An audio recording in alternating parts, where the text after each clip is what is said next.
So next section we're going to look at our service bulletins, and I've got this one pulled up. We're going to use this Piper Service Bulletin 1405A, which is effective for several different aircraft. So I have it pulled up here. Our effectivity, the PA28, PA32, PA44. Oh, sorry, different versions, PA32, PA44, and PA28. But basically, it's the arrows, archers, arrows, warriors, Seminoles, and we have the Seminoles in our fleet.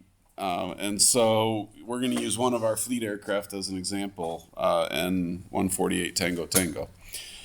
But so what is a service bulletin? What's the purpose of a service bulletin? It's kind of that first question. Why is a service bulletin issued? Yeah. If there was I guess a known issue with a part or something. Yep.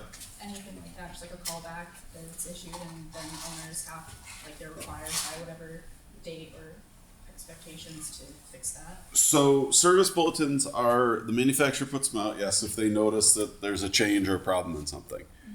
They initially typically are not mandatory. Okay.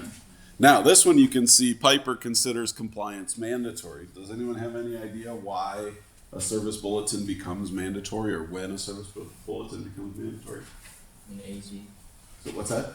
AV. So oftentimes service bulletins will become mandatory because then an AD is issued against them. The FAA, working with the manufacturer, realizes that the manufacturer can only recommend you do it, but then the FAA steps in and says, no, you have to do this. And so a lot of your ADs, rather than rehashing a service bulletin, they say you have to comply with this AD, and in order to comply with it, you're going to comply with this other service bulletin. Okay? So this one, because it has that red box mandatory, this one's actually been triggered. It's had an AD triggered on it as well. And so this has become a mandatory service bulletin via an AD. So you're going to use this service bulletin you're going to need to go through it and answer the questions about our aircraft. Now, aircraft 148 Tango Tango, what's the first thing we notice here? If we look at this AD, what do we have to determine? What? Serial number.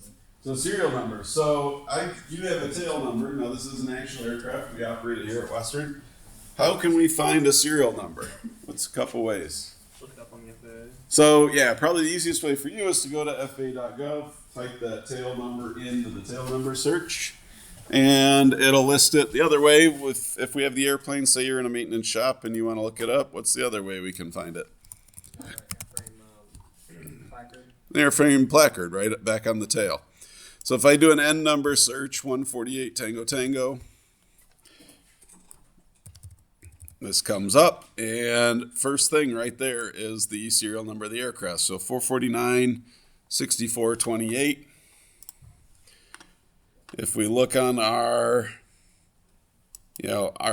thing, so we have our PA 44180 Seminole, 449 6828. So is our aircraft affected by this? What's that? Yes. 6428. Yeah. So 44964, right, is higher than this number and lower than this number, right? So it is affected by it. Okay. So you need to go through and you're going to look up this. So it starts out, what the compliance time is. So next scheduled maintenance event, but not to exceed 100 hours. Some approval stuff. What's the purpose on some of the affected aircraft? Tells you that there were some rivets were not installed correctly. A frame and rivets may not be installed correctly, or the frame may be missing. So somebody screwed up during production. They want to make sure that they're all in there. Okay. And so then you need your time period is next regular maintenance event or 100 hours. And then how many rivets you need to go through and it actually shows kind of where the repair area is, where the inspection area is, and specifically here's that frame that might be missing as well as the rivets that should be holding it in place. So how many rivets you have to install and what you need to do with that is all going to be detailed in the instructions right here. So, again, depending on the aircraft, here, for PA-28 series, it's only the right side. For the PA-44, it's not just the right, but actually you got to look at both sides of the aircraft, right? So all the diagrams we have are just the right side of the aircraft, but the airplane is basically mirrored side to side. So make sure, if you're reading a service bulletin, you need to read it carefully. That's one of those easy details that's easy to skip over. And then it talks about, what you're looking for. It gives you fuselage stations, which are measurements and all that. How many rivets? If any are missing, then you need a rework. What type of rivets to use? Edge distance, spacing. They give you, you have to re-prime, epoxy prime it, and they give you the sources for those. And then, finishing and logbook entry complying with the service bulletin. Okay.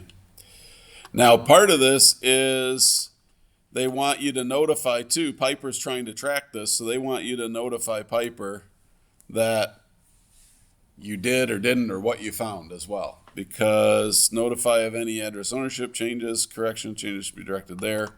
But they're trying to figure out how many were affected as well.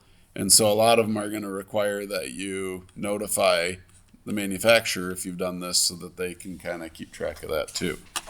Okay. So you'll be able to go through this and do that. Okay. And I'll let you kind of work through that on your own.